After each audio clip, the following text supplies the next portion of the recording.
하나님 아버지, 원치 않는 관계의 단절 속에서 외로움에 시달리는 괴로운 마음들이 있습니다. 주님, 그들을 불쌍히 여겨 주소서. 홀로 있어 쓸쓸하고 외로운 이들을 주님의 크신 품으로 안아주시고 주님의 눈길과 사랑의 만지심이 그들을 향하고 있음을 알게 하소서. 주님, 외롭고 또 외로워 어둠 속에 주저앉을 그 순간에 사랑과 은총의 밝은 빛으로 그들의 손을 붙잡아 이끌어 주소서. 가슴 뜨거운 하늘 소망과 새로운 비전으로 외로움을 딛고 힘차게 살게 하소서. 예수님의 이름으로 기도합니다. 아멘.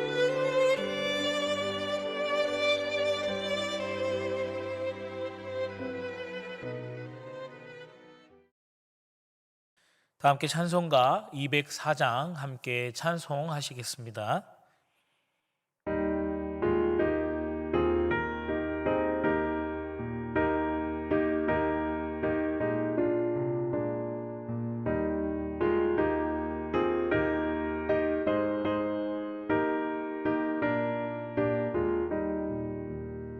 주의 말씀 듣고서 주내 가는 자는 반석 위에 터닫고 집을 지은 같아. 비가 오고 물나며 바람 부딪혀도 반석 위에 세운 집 무너지지 않네.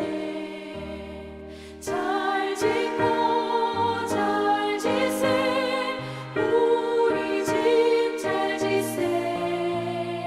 만세 반석 위에도 우리 집 잘 지세. 주의 말씀 듣고도 행치 않는 자는 모래 위에 터닫고 집을 지은 같아. 비가 오고 물나며 바람 부딪힐 때 모래 위에 세운 집 크게 무너지네. 잘 짓고 잘 지세 우리 집 잘 지세. 만세 반석 위에도 우리 집 잘 지세.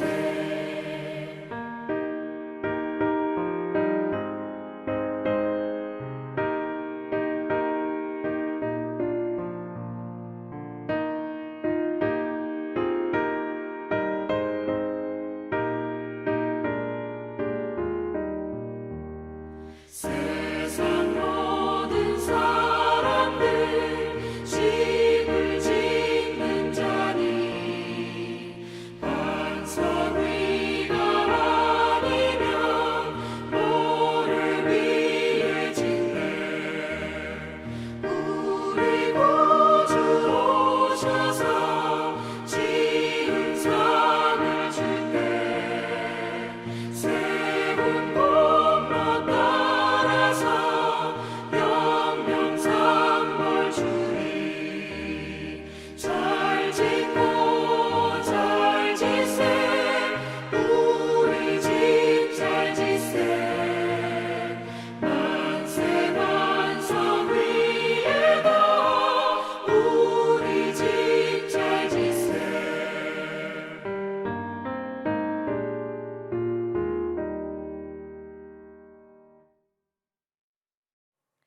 오늘 말씀은 시편 127편 1절에서 5절 말씀입니다.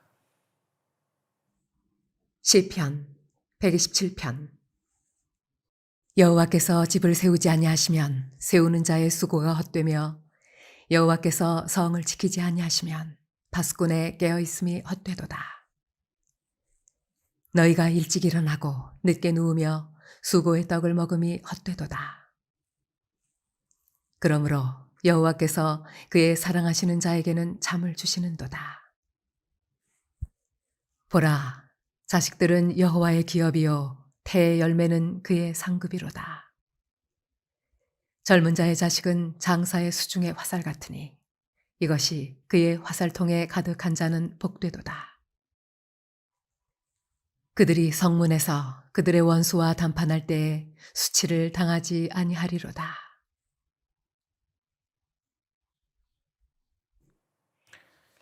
성경학자들은 오늘 본문에 대해서 총 15편으로 이루어진 성전 순례 시 중에 속한 시이며 순례의 여정 가운데 인생을 되돌아보면서 하나님의 절대 주권을 노래하는 그런 내용을 담고 있다고 설명합니다. 본문은 하나님의 절대 주권을 노래하는 그런 시답게 전반적으로 우리의 삶을 축복하시는 그 하나님의 주권과 섭리를 찬양하는 그런 내용을 담고 있습니다. 본문은 문자적으로는 지금 집과 성 그리고 자식이라는 단어를 사용하기 때문에 우리가 이것을 좁은 의미에서 보면 우리의 삶의 터전인 가정과 또 삶의 축복이 우리 주님의 섭리 아래에 있다고 생각해 볼 수 있지만 그 의미를 조금 더 넓게 확대해 보면 우리의 인생 전체가 바로 그 하나님의 주권 아래에 있음을 생각해 볼 수 있게 하는 것이죠. 1절에서 상반절에서 이렇게 말씀합니다. 여호와께서 집을 세우지 아니하시면 세우는 자의 수고가 헛되며. 아멘. 시편의 저자는 1절의 이 말씀을 통해서 우리 사람들의 한계가 있음, 사람의 한계성을 여실히 드러내고 있습니다. 사람이 스스로 집을 세운다고 해도 궁극적으로 하나님께서 세워주셔야만 그 집이 세워질 수 있다는 것을 의미합니다. 여러분, 건축을 보면요, 모퉁이 돌이 있습니다. 코너스톤이라고도 불리는 돌인데요, 이 돌은 건물을 지탱하기 위해서 필수적으로 필요한 기초석을 의미합니다. 이 기초석이 없으면 건물을 아무리 멋지게 세워도 의미가 없다는 것입니다.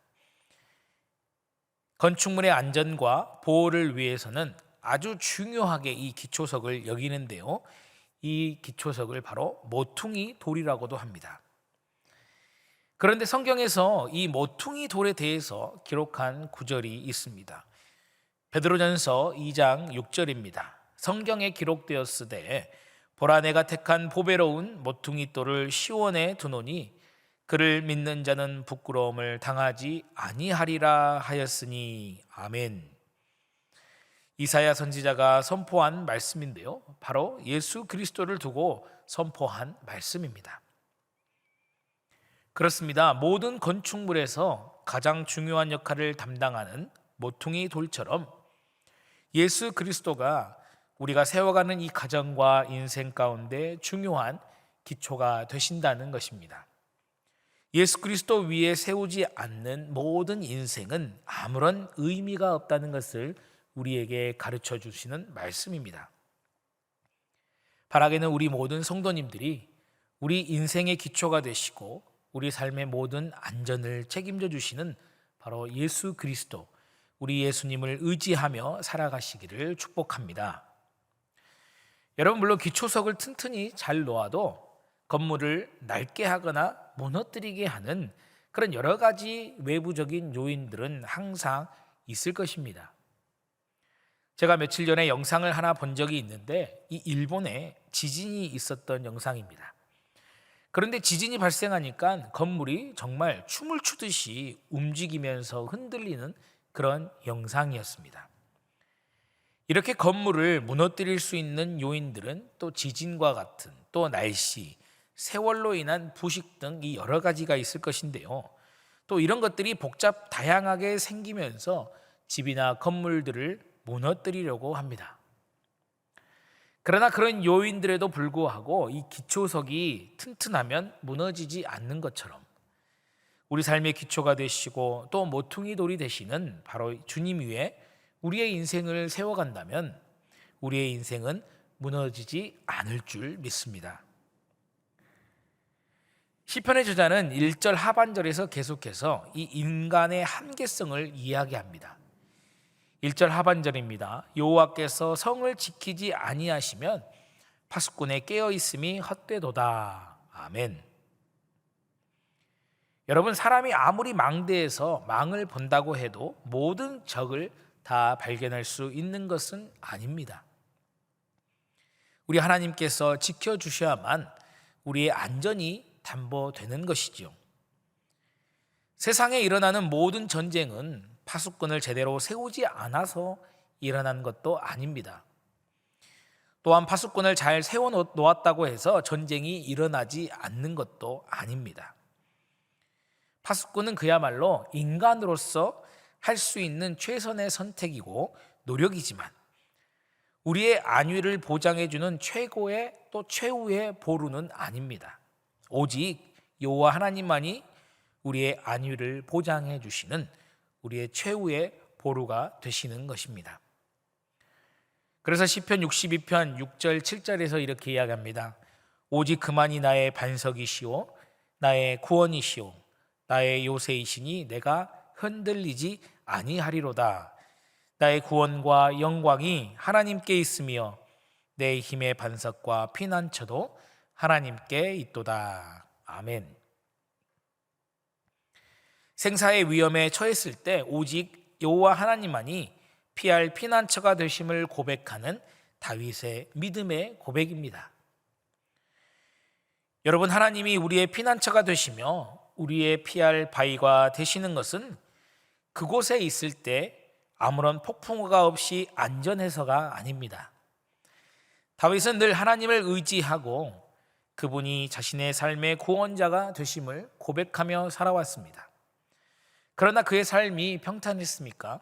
그렇지 않습니다. 다윗처럼 기구한 인생을 산 사람도 없을 것입니다. 그러나 다윗은 온갖 시련 속에서도 이 하나님을 의지하고 또 하나님을 피난처 삼았더니 바로 여호와 하나님께서 구원해 주셨다라는 이 삶의 고백을 할 수 있었던 것입니다. 그렇습니다. 하나님께서 성을 지켜주신다는 것은 성에 아무런 일도 일어나지 않고 잠잠하고 고요한 상태가 유지된다는 것이 아닙니다. 바울도 고린도후서 4장 8절 9절에서 고백합니다. 우리가 사방으로 우겨쌈을 당하여도 쌓이지 아니하며 답답한 일을 당하여도 낙심하지 아니하며 박해를 받아도 버림받지 아니하며 거꾸로 뜨림을 당하여도 망하지 아니하고. 아멘. 예수 그리스도를 믿는 우리의 삶의 성이 고요한다는 것이 아니죠. 그 성을 무너뜨리려는 원수들에 의해서 우겨쌈을 당하고 공격을 당한다는 것입니다. 그러나 우리가 안전한 것은 바로 우리 하나님께서 우리의 성을 지켜주시기 때문이라는 것입니다. 하나님께서 대신 싸워주시고 승리하시니 우리가 안전한 것입니다. 출애굽기 14장 13절 14절입니다. 모세가 백성들에게 이르되 너희는 두려워하지 말고 가만히 서서 여호와께서 오늘 너희를 위하여 행하시는 구원을 보라. 너희가 오늘 본 애굽 사람을 영원히 다시 보지 아니하리라. 여호와께서 너희를 위하여 싸우시리니 너희는 가만히 있을지니라. 아멘. 성경은 오히려 우리에게 가만히 있으라고 합니다. 그리고 믿음으로 여호와 하나님께서 우리를 위해서 대신 싸우시는 것을 보라고 말씀하고 있습니다. 그렇습니다, 여러분. 우리는 우리의 집을 세우기 위해서 또 우리의 성을 안전하게 지켜내기 위해서 온갖 수단을 다 동원하며 살아가고 있습니다. 우리가 가진 능력을 다 쏟아붓습니다. 우리가 할 수 없는 것까지 우리가 다 동원하여서 하려고 합니다. 그러나 성경은 말합니다. 너희는 가만히 있을지니라. 내가 모든 것을 할 수 있다고 생각하면 가만히 못 있습니다. 내가 최고라고 생각하면 가만히 있을 수가 없습니다. 그러나 나보다 강한 이가, 나보다 능력이 뛰어난 자가 일을 행하고 있으면 가만히 있을 수밖에 없습니다. 왜입니까? 그가 하는 것이 내가 하는 것보다 훨씬 낫기 때문입니다. 여러분, 나보다 훨씬 뛰어나신 우리 주님, 비교할 수도 없는 창조주 되시는 바로 하나님께서 나를 위하여 일하고 계심을 인정하시기를 축복합니다. 그래서 본문 2절에서 이렇게 말씀하고 있는 것입니다. 너희가 일찍이 일어나고 늦게 누우며 수고의 떡을 먹음이 헛되도다. 그러므로 여호와께서 그의 사랑하시는 자에게 잠을 주시는도다. 아멘. 그렇습니다. 시편의 기자는 우리에게 명백하게 말씀하고 있습니다. 가만히 있지 못해도 그것이 헛되다라고 이야기합니다. 오히려 가만히 있으면서 여호와를 의지하는 자에게 주님이 주시는 평안함과 위로함이 있고 그 가운데서 쉼을 얻을 수 있다고 시편의 저자는 이야기하고 있습니다. 시편 4장 8절에서도 선포합니다. 내가 평안히 눕고 자기도 하리니 나를 안전히 살게 하시는 이는 오직 여호와이시니이다. 아멘. 바라기는 우리 모두가 우리 삶의 기초가 되시면서 또 우리 삶을 든든하게 세워주시는 모퉁이 돌이 되시는 주님을 의지하길 원합니다. 세상에 헛된 돈과 명예와 같이 소멸되어 버릴 것에 우리의 삶을 세우지 않고 우리의 피난처 되시고 우리를 위해 싸우시는 우리 주님을 신뢰하시기를 축복합니다. 분주한 세상의 삶 가운데 진정한 평안을 주시고 쉼을 주시는 우리 주님을 바라보고 그분을 신뢰하며 의지하시는 삶을 사실 수 있기를 축복합니다. 시편 62편 8절의 이 다윗의 고백, 백성들아 사시로 그를 의지하고 그의 앞에 마음을 토하라. 하나님은 우리의 피난처시로다. 라는 이 다윗의 고백이 바로 우리 입술의 고백이 되기를 간절히 소망합니다. 주님을 의지하고 신뢰할 때 오늘 읽으신 3절 5절의 그 축복이 우리의 삶의 축복의 열매로 맺어지게 될 것을 믿습니다. 기도하시겠습니다. 사랑해 주님 감사합니다. 오늘 이 아침에도 우리에게 말씀으로 함께하여 주시니 감사합니다. 우리 마음속에 주님을 더욱더 신뢰하게 하시고 주님만이 우리 삶의 기초가 되시고 또 우리의 안전을 보장하실 분이 되시며 우리를 위해 싸워주시는 주님 되심을 믿고 고백할 수 있게 하여 주시기를 원합니다. 세상의 것들이 하나님의 자리를 대신하려고 온갖 거짓으로 우리를 유혹하지만 주님 안에 있을 때 잠든 평안과 쉼을 얻을 수 있음을 기억하고 오직 우리 주님만 신뢰하게 하여 주시옵소서. 오늘도 우리의 삶을 인도하실 우리 주님을 찬양합니다. 감사드리며 예수님 이름으로 기도합니다. 아멘.